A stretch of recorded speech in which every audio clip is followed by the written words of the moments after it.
নমস্কাৰ সকলোকে স্বাগতম জনাইছো অন্য এক নতুন ভিডিঅ'ত আকৌ আহি গ'ল CM-AAA অৰ্থাৎ মুখ্যমন্ত্ৰীৰ আত্মনিৰ্ভৰ অসম অভিযান আঁচনি CM-AAA 3.0 পৰ্টেল মুকলি হ'ব আপোনালোকে আবেদন কৰিব পাৰিব তাৰ আগতে আপোনালোকক এই আঁচনিৰ বিষয়ে অলপ জনাই লওঁ তাৰপিছত আপোনালোকক কম যে আপোনালোকে কেনেকৈ আবেদন কৰিব পাৰিব কি কি ডকুমেণ্টছ দিব লাগিব আৰু কোনে আবেদন কৰিব পাৰিব আবেদনৰ তাৰিখ কেতিয়া এই আঁচনিত আপোনালোকে চৰকাৰৰ ফালৰ পৰা সাহায্য এটা পাব 2 লাখ টকা আৰু 5 লাখ টকা যিবিলাক প্ৰফেশনেল কোৰ্স কৰা আছে সিহঁতে পাব 5 লাখ টকাকৈ আৰু যিসমূহে নৰ্মেল কোৰ্স কৰা আছে অৰ্থাৎ যদি আপোনালোকে ক্লাছ 8 লৈকে পঢ়িছে বা আপোনালোকে মেট্ৰিক পাছ কৰিছে বা ডিগ্ৰী কৰিছে তেনে ক্ষেত্ৰতো আপোনালোকে 2 লাখ টকা পাব ইয়াৰ কাৰণে বিজনেছ প্লেনৰ দৰকাৰ হ'ব আপোনালোকে কেনেকৈ সেই টকাটো ব্যৱহাৰ কৰিব তাৰ ভিডিও এই চেনেলত আপোনালোকৰ কাৰণে লৈ আনিম তাৰ কাৰণে এই চেনেলটো সাবস্ক্ৰাইব কৰি থব আৰু লগতে আপোনালোকে কেনেকৈ আবেদন কৰিব নিজৰ মোবাইলৰ পৰাই হেতু আপোনালোকক দেখুৱাম এই সুবিধা আপোনালোকে যেন হাতৰ পৰা যাব নিদিয়ে আপোনালোকক স্টেপ বাই স্টেপ দেখুৱাই দিম যে আপোনালোকে কেনেকৈ আবেদন কৰিব পাৰিব আজি মুখ্যমন্ত্ৰী হিমন্ত বিশ্ব শৰ্মা ছাৰে এটো ঘোষণা কৰিছে যে CM-AAA 3.0 আৰম্ভ হ'ব 11 মাৰ্চ 2026 তাৰিখে ইয়াৰ আবেদন প্ৰক্ৰিয়া আৰম্ভ হ'ব আপোনালোকক দেখুৱাম যে আপোনালোকে কেনেকৈ আবেদন কৰিব পাৰিব স্টেপ বাই স্টেপ এই চেনেলত আপোনালোকে পাই যাব তো এতিয়া আপোনালোকক কওঁ যে এই আঁচনিৰ মূল উদ্দেশ্য কি উদ্দেশ্যসমূহ হ'ল provide self employment to all categories of educated youth through suitable mechanism এই আঁচনিৰ জৰিয়তে যিসমূহ শিক্ষিত যুৱক যুৱতী আছে সিহঁতক স্বনিৰ্ভৰশীল হোৱাৰ সুবিধা কৰি দিয়া create entrepreneur oriented ecosystem in the state of Assam entrepreneurship ecosystem এটা গঠন কৰিবলৈ অসমত এই আঁচনিৰ সুবিধা কৰি দিয়া গৈছে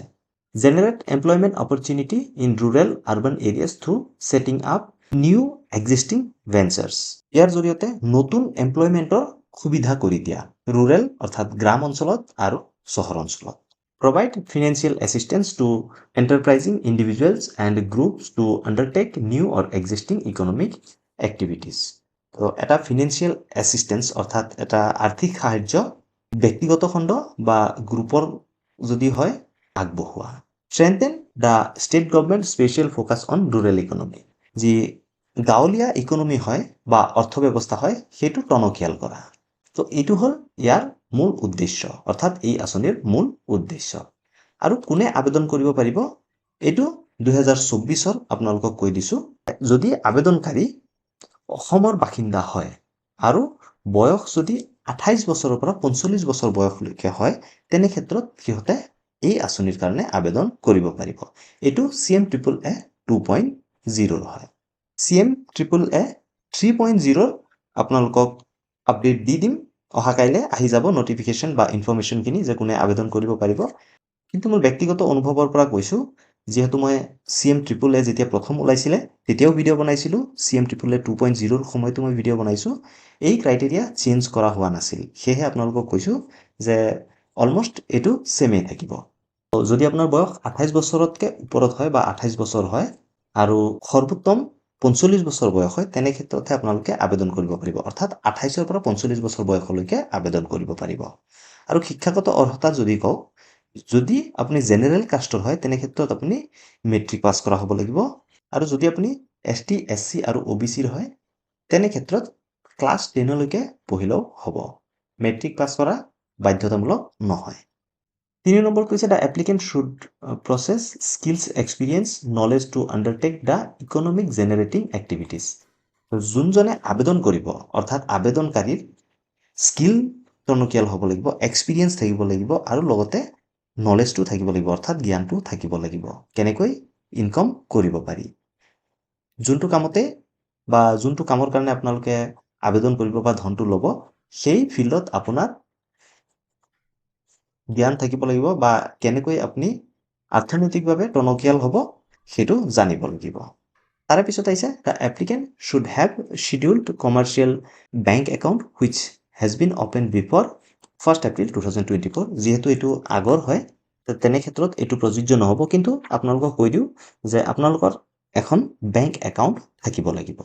তাৰ পিছত কৈছে যে the applicant should not have defaulted any loan taken from any scheduled commercial bank in the past তো আবেদনকাৰীয়ে কোনো ধৰণৰ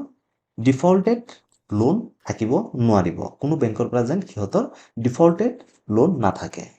Not more than one member from any household shall be eligible to be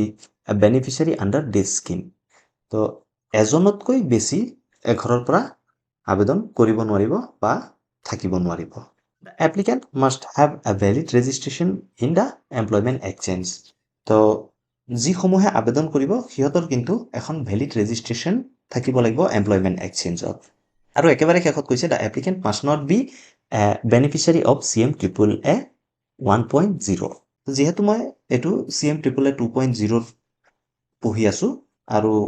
ইয়াত কৈছে যে যিসমূহে CM-AAA 1.0 অৰ্থাৎ প্ৰথম সংস্কৰণত পইচা পাইছিলে সিহঁতে পিছত কিন্তু নাপায়। অৰ্থাৎ আপোনালোকে যদি আগতে CM-AAA 1.0 বা CM-AAA 2.0 পইচা পাইছিলে তেনে ক্ষেত্ৰত কিন্তু আপোনালোকে আবেদন কৰিব নোৱাৰিব। এতিয়া আহি গ'ল যে ডকুমেণ্টছ, কি ডকুমেণ্টছ আপোনালোকৰ জমা দিব লাগিব। ডকুমেণ্টছ বুলি ক'লে একেবাৰে সাধাৰণ ডকুমেণ্টছ কিছুমানহে আপোনালোকৰ দৰকাৰ হ'ব। Any of the following identity address proof, Aadhaar, voter ID, passport বা ড্ৰাইভিং লাইচেঞ্চ, ইয়াৰে যিকোনো এখন হ'লেও হৈ যাব। আপোনাৰ আধাৰ কাৰ্ড নতুবা আপোনাৰ ভোটাৰ ID বা যদি আপোনাৰ পাছপোৰ্ট আছে বা আপোনাৰ যদি ড্ৰাইভিং লাইচেঞ্চ আছে, এইকেইটাৰ ভিতৰত যিকোনো এটা আপোনালোকে দিব লাগিব।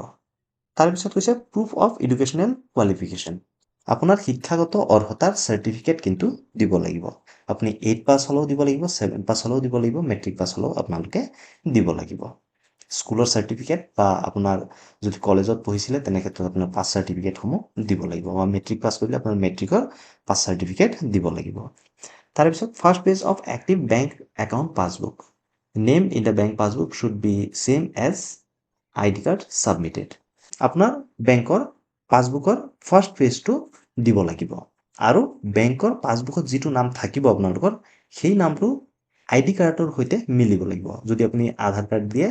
সেইটো আকৌ বেংকৰ পাছবুকত যি নাম আছে সেইটো সেম হ'ব লাগিব বা ভোটাৰ IDটো যদি আছে তেনে ক্ষেত্ৰত সেইটো বেংক পাছবুকৰ লগত সেম হ'ব লাগিব।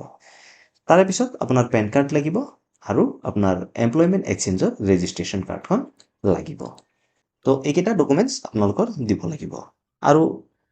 ইয়াৰ পিছত আহিব হাউ টু এপ্লাই। তো এপ্লাই আপোনালোকে কেনেকৈ কৰিব মই নেক্সট ভিডিঅ'ত আপোনালোকক দেখুৱাই দিম। নিজৰ মোবাইলৰ পৰা আপোনালোকে আবেদন কৰিব পাৰিব, কোনো কম্পিউটাৰ দোকানত যোৱাৰ দৰকাৰ নাই। আপোনালোকক মোবাইলতে একেবাৰে সহজতে কেনেকৈ আবেদন কৰিব ষ্টেপ বাই ষ্টেপ দেখুৱাই দিম। তাৰ কাৰণে এই চেনেলটো ছাবস্ক্ৰাইব কৰি থ'ব। যদি কিবা আপোনালোকৰ ডাউট আছে আপোনালোকে সুধিব পাৰে,